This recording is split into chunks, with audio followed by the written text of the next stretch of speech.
This is the IELTS listening test. You will hear a number of different recordings, and you will have to answer questions on what you hear.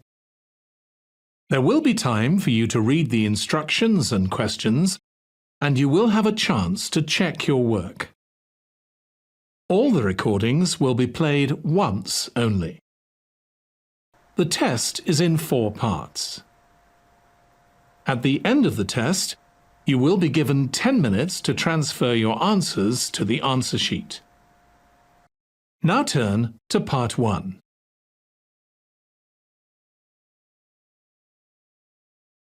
Part 1.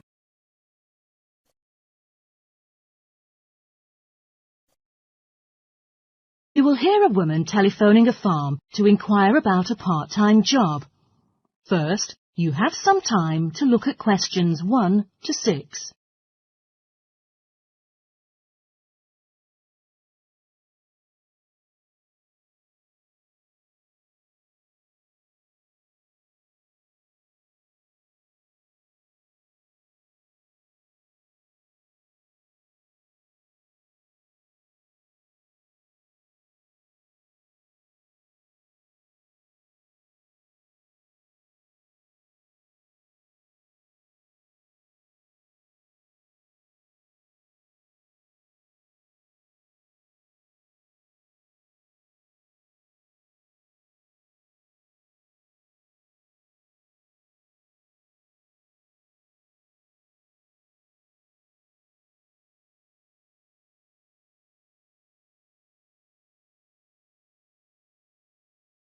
Now we shall begin.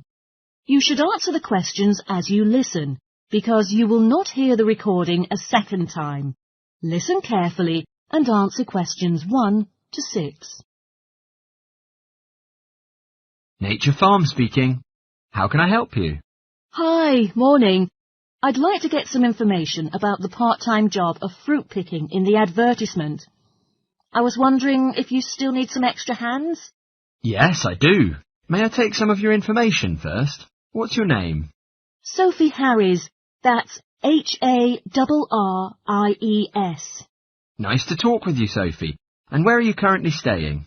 Well, I'm from London, but now I'm staying at Central Hostel, Sydney. OK. May I have your contact number? I can see from the website your number is 0452 832 727, right? Oh, sorry. The last digit should be 1, not 7. Got that. And now, you know we only recruit part-time employees over 18, so could I have your age, please? I am 18, but I will have my 19th birthday at the end of this month, so you can put 19. Cool. Happy birthday, Sophie. Well, let's move on to the real business. We now have 2 working sites. One is a fruit farm in North Queensland, and the other one is near the coast. Which do you prefer? I think it will be better if I can spend some time on the beach after work, so I guess the second place sounds best to me. No problem, Sophie. When do you think you could be ready to join us? It's July now, and I'd like to do some travelling around here. What about August? Yes, August is the busiest month for us. We're always short of hands. And could you please tell me how I will get paid? We can pay you by every basket of fruits or by the hour. It's up to you. You know, I haven't done fruit picking before, so I guess pay by the hour suits me better. OK, I've got that. And there are now 3 types of fruits: bananas, mangoes and avocados. Which fruit would you like to pick? I prefer mangoes. I think it will be easier for me. Cool. I'm sure you'll enjoy that. Before you hear the rest of the conversation, you have some time to look at questions 7 to 10.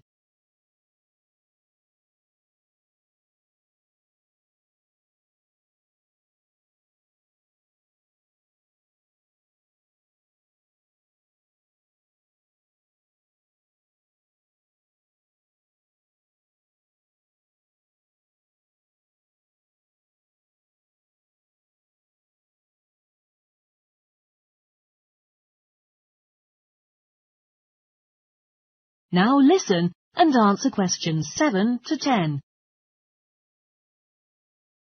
OK, now I'd like to ask you a few more questions about yourself. Do you have any medical problems, like high blood pressure, heart disease, or anything like that? Actually, I just had a medical checkup recently, and everything seemed fine. Well, I hurt my back when I played badminton with my roommate last year, but it's okay now. Aha! Great. And all of our workers are required to have medical insurance in case people hurt themselves while working, like falling down a ladder. Have you got one now? Yes, and I definitely hope it won't happen during working. Uh-huh. Yet you still need to take much care. By the way, do you have a driver's license? You know the fruit farm is huge. Sometimes you will need to drive a car. Yes, I got my driver's license last year, but I'm afraid I have a license for driving large trucks. No worries. You are not responsible for delivering the picked fruit to the supermarkets. There are some drivers doing that work. And lastly, one more question. Where would you like to live? Any options for me? Well, two choices. You can either stay in a cottage on the farm, or we can arrange accommodation in a town nearby. I don't think I'd like to stay at the workplace all day long. I think the second one is better for me. OK, let's do that. Looking forward to seeing you soon. Many thanks. See you then.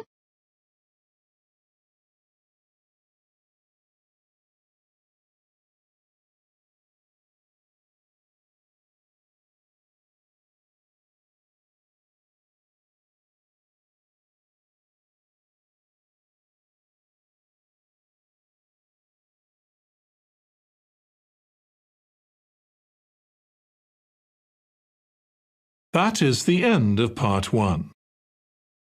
You now have 1 minute to check your answers to part 1.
Part 2.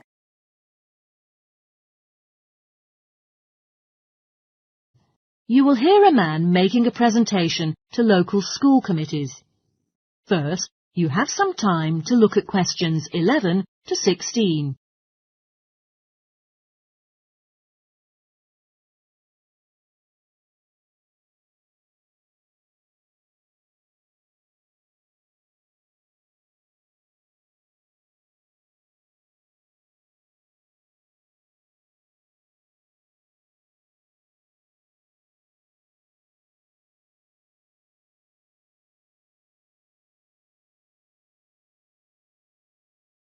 Now listen carefully and answer questions 11 to 16.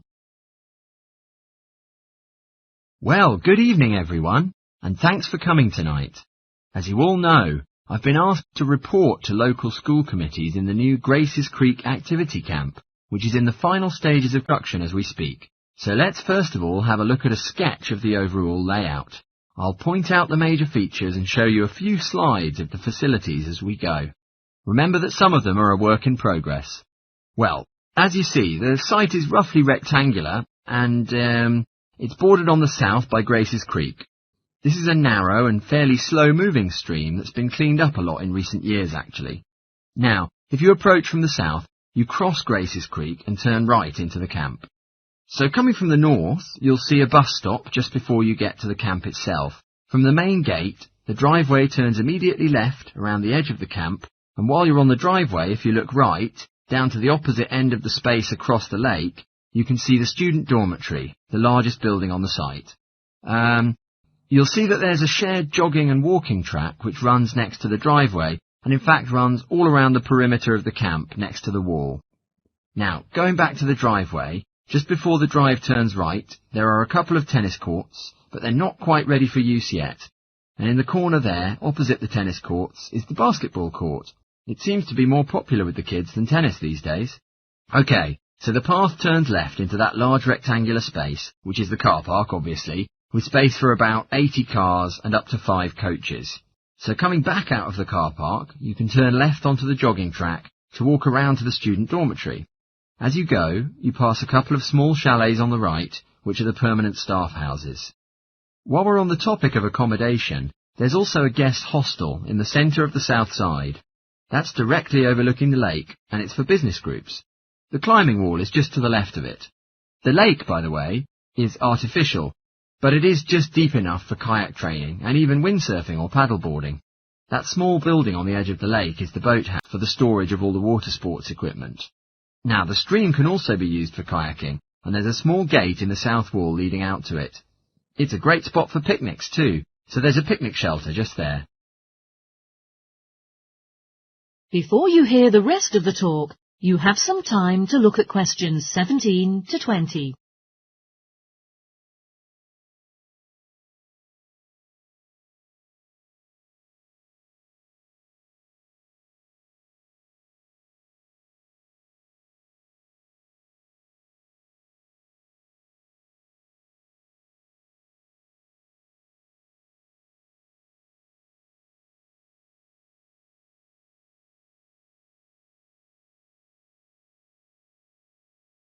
Now listen and answer questions 17 to 20. There are a few facilities which were in the original plans but haven't so far made it into the final design phase. We do have one building next to the dormitory, which we're a bit unsure how to proceed with. The favourite suggestion is a gym and pool, though frankly that's a bit optimistic given the cost of those facilities. The most likely outcome will be some kind of food outlet, because that could contribute towards the overall running costs, with another option being a conference room. The facility will, of course, be partly funded by visits from the general public during school terms, and we've already had some interest from companies who could use it for corporate events and retreats. That will contribute a lot to the upkeep and development, because council funding won't cover everything, though it does cover the bulk of the ongoing expenses. Well, the site might seem a little far from most of the schools in the council area, but I should just mention that one of the attractions of this location was the easy road access and proximity to transport hubs. But not only that, the nearby Parkdale Forest has excellent walking tracks and mountain biking trails. If there's a drawback, I'd say it's the lack of grocery stores within walking distance. It's going to be a great addition to the facilities available to everyone in the area, and it's the end result of a long consultation process with schools and the public. Now, we haven't been able to do everything that we wanted, not particularly because of budget constraints, but more because of the extent to which we were limited by the existing structures from previous commercial use. But we have listened to both the parents and the students who are going to use the facility. Now I'm sure you'll have a lot of questions, so let's take a short break, and when we come back we can open up the meeting for discussion.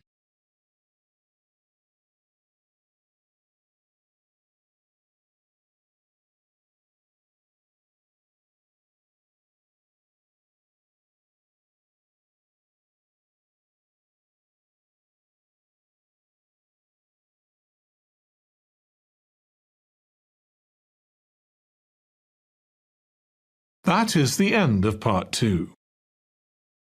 You now have 30 seconds to check your answers to part 2.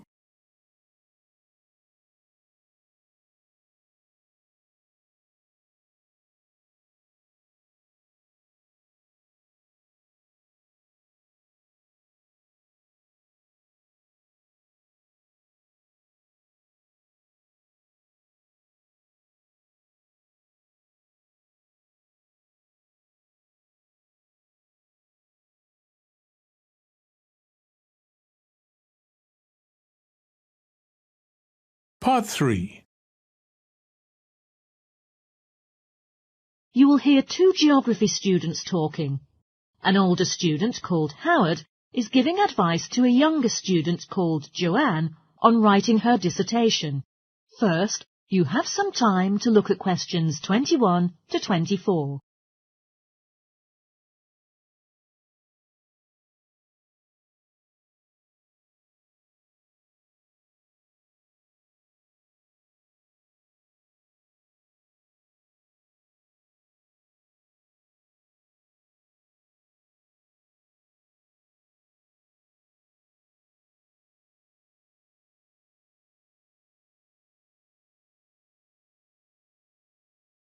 Now listen carefully and answer questions 21 to 24. Hi Howard, haven't seen you for a while. Hi Joanne. Yeah, they're keeping us really busy on the postgraduate program. But how are you? You'll be starting your dissertation soon, won't you? Yeah, tutorials start next week. I've got Dr. Peterson. You still remember him from last year, of course? It's not something you forget easily. But seriously, although I didn't expect to enjoy writing my dissertation, and in fact, I didn't really find it much fun, I wouldn't miss the experience. I found it really improved my understanding of the whole degree program, you know, from the first year on. Right. So what are you doing yours on? Glaciated landscapes, although I haven't decided exactly what aspect yet. I did mine on climate systems, so I can't help you much, I'm afraid. But you'll be fine once you start your tutorials. Dr. Peterson will help you focus. I know, and he'll set me deadlines for the different stages, which is what I need. My concern is that I've got tons of material on the topic, and I won't be able to stick to the word limit, you know. I remember I had different concerns when I was doing my dissertation. Last year? Yeah, before my first trial, I did a lot of fairly general reading because I hadn't fixed on my topic at that stage. I actually enjoyed that quite a lot, and you know, it improved my reading speed. I had got through a lot of material, but I was frightened I wouldn't remember it all, so I got into the habit of making very detailed notes. So, did you find your tutor helpful in getting you started? Yeah, we certainly had some interesting discussions. But it's funny, I saw a brilliant program about climate change, and it was that fired me up. It was talking about some recent research which seemed to contradict some of the articles I've been reading.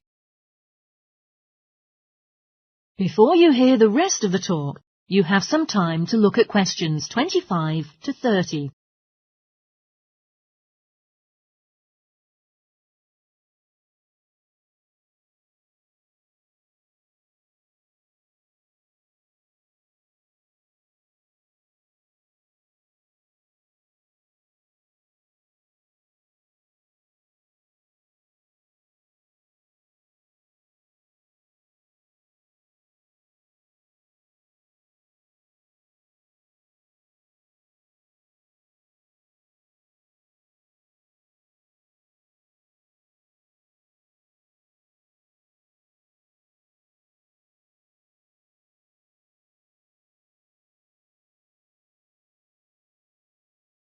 Now listen and answer questions 25 to 30. So, you see your tutorials start next week? Yeah. Well, the first month was crucial. You've got to meet your tutor and decide your focus, but don't become too dependent on him. You know, you don't see him every week, only when you want to check something. Right. Once you've got the focus, you've got to get reading. It's helpful to look through the bibliographies for all the course modules relating to your topic and get hold of any books you think you'll need. I haven't got much money. I mean, get the books from the library, far better. And I suppose I should prepare a detailed outline of the chapters. Yeah, absolutely. But don't feel you have to follow it slavishly. It's meant to be flexible. OK. Now, I'm someone who likes to get writing quickly. I can't just sit and read for a month. Not like me, then. But if that's what suits you, you know, your natural approach, then you want to start immediately and write the first chapter. Right. Now, Joanne, about the library. It's not worthwhile getting on good terms with the staff. They aren't always helpful with undergraduates. I suppose they focus on postgrads more. Maybe. But show them you are serious about wanting to do good work. And what if I can't find what I need? Well, there are interlibrary loans. Borrowing books from other libraries. But I've heard it isn't all that reliable. You're right. But you probably won't need it anyway. Be positive. The library is likely to have most things you need. And during the dissertation writing period, you can take out 15 instead of the usual 10 books. Should I look at previous year's dissertations? You can do. But I don't know which are the good ones. The library only keeps the best, and the staff can advise. Are they willing to do that? Oh, yeah. And I'm worried about getting journal articles from the electronic library. Well, have you tried to find any yet? No. Well, you should. It's really straightforward. That's obviously something I'll have to look into. Dr. Peterson will help. Yeah, I know I can go to him if I have any worries. Except he will be away in the second month. It's the holidays. You should ask him what to do while he's away. Gosh, yeah, but I suppose I can get a lot of support from a couple of people who are thinking of doing the same topic as me. Take care, collaboration can become dependency. I think you'd better see how it works out, what the people are like. You're probably right. About the reading, I suppose Dr. Peterson would recommend plenty of articles to get me started. One thing I would find out is what his attitude is to internet sources. Surely not in this day and age. I'd better get that sorted out right at the beginning. Why were you? And I've also got some questions about the research sections. How much time should I spend explaining the process? Well, I think that's up to you. You can see how it develops as you're writing. OK. It's the same with things like time management. That's something a tutor can't really help you with. I agree. So is there anything else you need me to go over?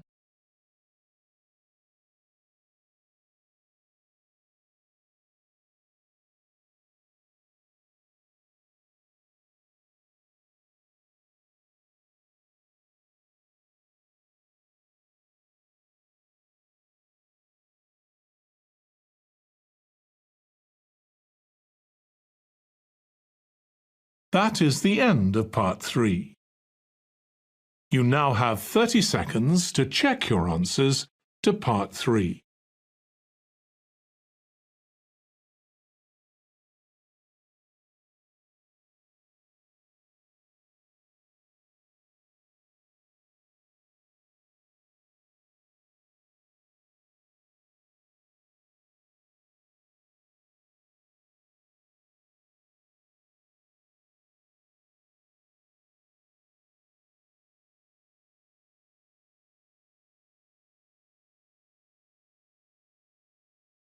Part 4. You will hear part of a lecture in a business class, talking about a global petrol company, Telsa's expansion and its future development. First, you have some time to look at questions 31 to 40.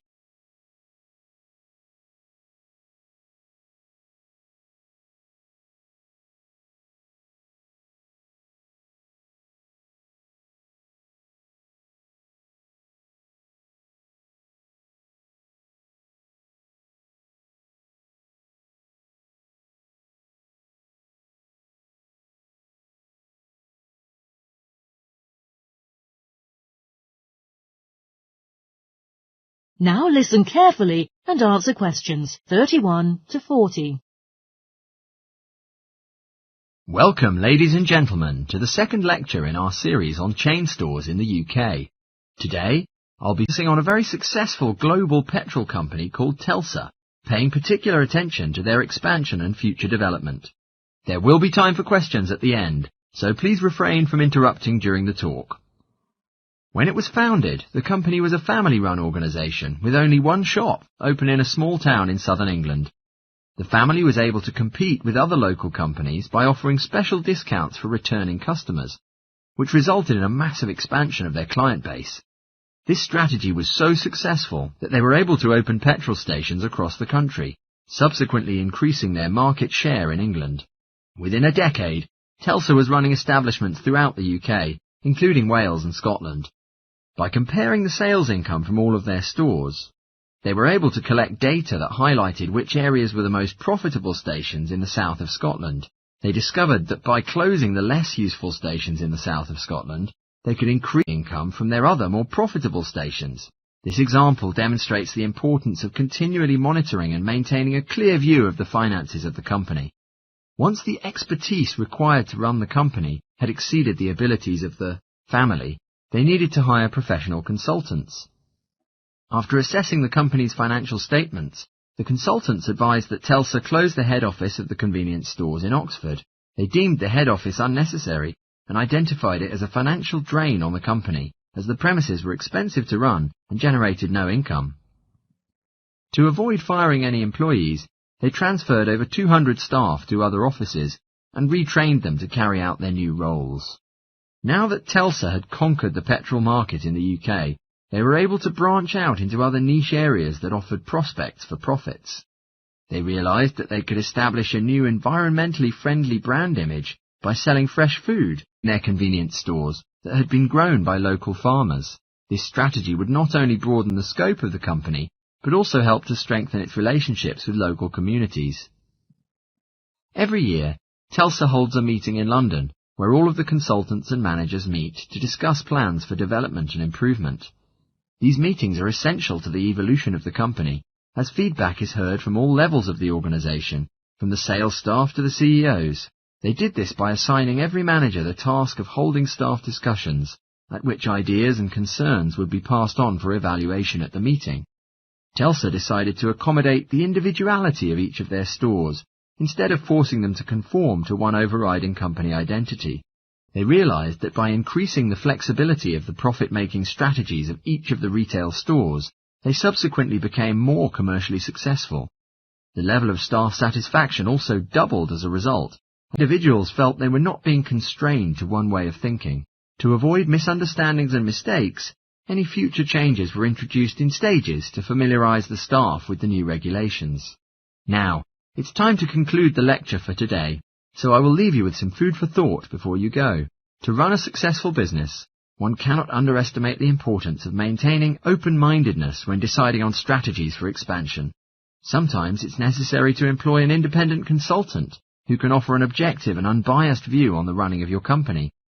Emotion will only ever cloud your ability to make business-related decisions. Research suitable case studies and look at how department stores, for example, were able to alter their organizational structure while minimizing costs and staff redundancies. Precedents are an essential resource when it comes to making decisions for your own business, so don't undervalue them. Well, that wraps up our lecture for today. If there are any questions?